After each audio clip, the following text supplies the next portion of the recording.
रमज़ान मुबारक की 19वीं सहरी के मौका पर शहरियों की बड़ी तादाद ने मुख्तलिफ फूड पॉइंट्स का रुख कर लिया है। इस वक्त हमारे नुमाइंदगान मौजूद हैं लाहौर से ख्वाजा रमज़ान मजीद कॉलेज रोड के मशहूर नान चने और लस्सी पॉइंट पर, जबकि कराची के इलाके सुरजानी टाउन की फूड स्ट्रीट पर मौजूद हैं आसिफ खान। सबसे पहले आसिफ खान से जानते हैं। आसिफ, बताइएगा आज की सहरी का मेन्यू क्या है, शहरी क्या खाना पसंद कर रहे हैं? जी बिल्कुल, कराची के जो शहरी हैं वो बहुत खुश खुराक हैं और सबसे ज़्यादा जो कराची में खाई जाती है वो खाई जाती है बिरयानी।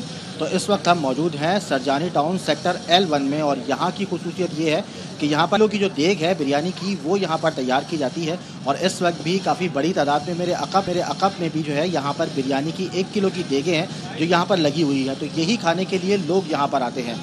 तो कराची के जो शहरी हैं वो सबसे ज़्यादा पसंद ही बिरयानी को करते हैं, इसीलिए बिरयानी, मुख्तलिफ़ इक़साम के पुलाव, नली बिरयानी भी होती है इनके पास, और यहीं पर ये तैयार भी की जाती है। कोयलों पर ये बिरयानी तैयार होती है। रसीली सी ये बिरयानी है जिसको ये जो बीफ बिरयानी है उसके अलावा चिकन बिरयानी भी जो है वो यहाँ तैयार होती है।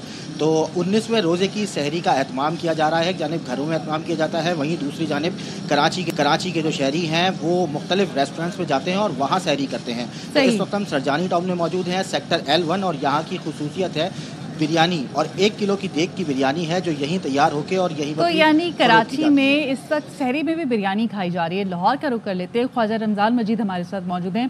ख्वाजा रमज़ान, कराची में तो सहरी के वक्त भी बिरयानी खाई जा रही है, लाहौर में क्या चल रहा है इस वक्त?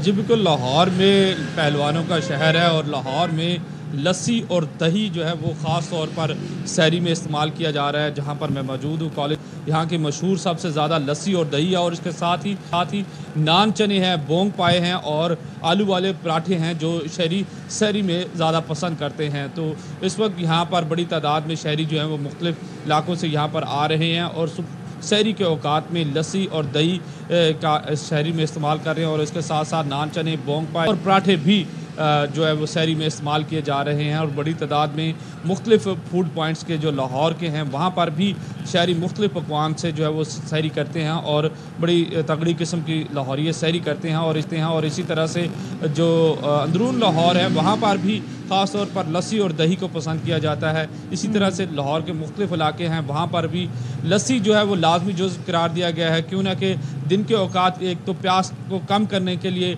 लस्सी जो है वो मावन साबित होती है, और इसी तरह से लाहौरियों की हर जो है वो सुबह के औकात में सहरी में लस्सी को वो लाजमी समझते हैं, उसके बगैर जो है सहरी अधूरी समझते हैं। तमाम फिर नान और चने साथ मिल जाएं तो क्या ही बात है। तो इसी तरह से लाहौर का जो मिजाज है कि सुबह सवेरे सहरी के अंदर नान, चने, सरी पाए और बोंग और साथ लस्सी में सहरी करते हैं। जी ठीक है, तो कराची में बिरयानी खाई जा रही है वो भी सहरी में, और लाहौर में इस वक्त नान चने और लस्सी पी जा रही है। तो हमारे नुमाइंदगान ख्वाजा रमज़ान मजीद, अदनान राजपूत हमें अपडेट कर रहे थे। बहुत शुक्रिया आप दोनों का। पराठा सहरी का लाजमी जुज़ है। पेशावर में शहरियों की बड़ी तादाद इस वक्त मुख्तलिफ जगहों पर मौजूद हैं और अदरक की चाय के साथ पराठे नोश किए जा रहे हैं। मज़ीद बता रहे हैं हमारे नुमाइंदे ज़फ़र इकबाल। जी बिल्कुल, पेशावर में पराठे के बगैर सहरी का तस्वुर नामुमकिन ख्याल किया जाता है। यही वजह है कि हशनगरी में ये मेन स्टॉप है जहाँ पर चाय के साथ साथ अंडा पराठा वो मुख्तलिफ क्वालिटीज़ और मुख्तलिफ शेप्स में यहाँ पर मिलता है। इसी तरीके से जो पराठे घरों में बनते हैं उसी तरीके से पराठे बनाते हैं, इसलिए नौजवान यहाँ पर सहरी करने आते हैं बहुत बड़ी तादाद में। इस वक्त हमारे साथ एक नौजवान मौजूद हैं, उनसे बात करेंगे। एक गैदरिंग का भी एक जरिया बन जाता है, यहाँ पर दोस्त माँ के मिलते हैं, चाय पीते हैं या पराठे खाते हैं, क्योंकि ये पेशावर के लच्छादार पराठे जो है ये बहुत मशहूर है। फिर इसके साथ गपशप भी लग जाती है। इसके अलावा ये क्या है कि पेशावर की ये जो ये ख़ास चीज़ है ये चाय, क्योंकि यहाँ पर बहुत पसंद किया जाता है। इसके साथ फिर ये अगर अदरक वाली चाय हो जाए तो उसके साथ वो तो मज़ा दोबाला हो जाता है। यहाँ पर सहरी करना जो है वो सिर्फ सहरी नहीं बल्कि यार दोस्तों के साथ गपशप का एक जरिया भी है। जी, और मुल्क भर की तरह सक्खर में भी रोजेदार 19वें रोजे की सहरी सक्खर के शहर के मशहूर पुलाव और कबाब से कर रहे हैं। इस हवाले से मजीद जानते हैं नुमाइंदा ARY न्यूज़ जहांजेब वसीर से। बताइएगा जहांजेब। सकते मौजूद हूँ मिलिट्री रोड पर वाक़या पुलाव और कबाब के होटल पर, जहाँ काफ़ी बड़ी तादाद में जो शहरी हैं स्पेशली यहाँ का कबाब और पुलाव खाने के लिए आए हैं सहरी में। सर क्या कहेंगे आप, कबाब और पुलाव जो ज़रूरी क्यों है सहरी में? यहाँ का पुलाव कबाब बहुत मशहूर है सक्खर में। काफ़ी लोग हम दूर दराज से आते हैं, संगत दोस्तों के साथ मिलकर रिफ्रेशमेंट हो जाएगी और अपना जायका अल्हम्दुलिल्लाह बहुत टेस्टी है इसका। जी बिल्कुल, जैसे कि आपने यहाँ पर मौजूद शहरी की बातें सुनी तो उनका कहना यही था कि यहाँ का जो कबाब, जो पुलाव है वो काफ़ी मज़ेदार है, लजीज है और यही वजह है कि अपने दोस्तों के साथ यहाँ पर आते हैं और शहरी करते हैं। जी।